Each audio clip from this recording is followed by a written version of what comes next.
Samantha invited Hakeem and Matilda over for dinner one Sunday. She decided to cook one of her mother's recipes, carefully flipping through the worn pages of the cookbook her father had saved for her. As Hakeem took his first bite, he paused, his expression shifting. "This tastes just like my mom's cooking," he said softly. Samantha's heart tightened. "It's my mom's recipe," she said, her voice steady despite the lump forming in her throat. She died when I was still little. I do not know much about her." Her face pale. Hakeem set down his fork, his eyes clouded with emotion. "I'm sorry, Sam, that's a lot to carry," Samantha nodded. "It is, but this cookbook, it's all I have left of her. Every recipe is like a piece of her I get to keep alive." Matilda, noticing the tension, "Your mom must have been a great cook, Samantha." Samantha just nodded. Their conversation drifted into silence, but a strange tension hung in the air. Samantha couldn't shake the feeling that Hakeem's reaction to her story was more than just sympathy. Later that evening, as Samantha cleaned up the kitchen, her mind returned to the story of Julia and Marcus.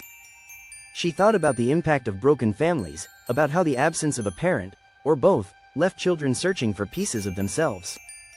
In her own life, her mother's death had left a chasm that her father's love could only partially fill.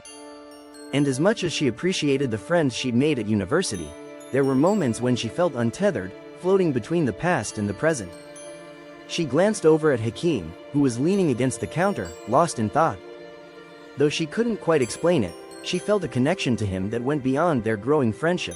Samantha's father called later that week. As they talked, she mentioned Hakeem. "Hakeem?" her father repeated, his tone curious. "That's an interesting name," Samantha laughed. "It's just a name, Dad," her father hesitated before replying. "It's just, your mom used to talk about naming a son Hakeem. She loved that name." Samantha froze. The words settled over her like a heavy blanket, their implications unclear but unsettling. As the semester unfolded, Samantha and Hakeem grew closer, their friendship deepening into something more.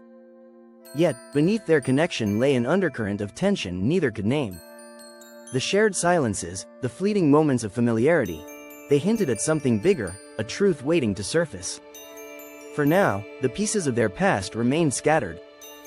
But as Samantha continued to weave her own story, she couldn't help but wonder how the threads of unplanned consequences and fragmented families had shaped her life, and where they might lead next.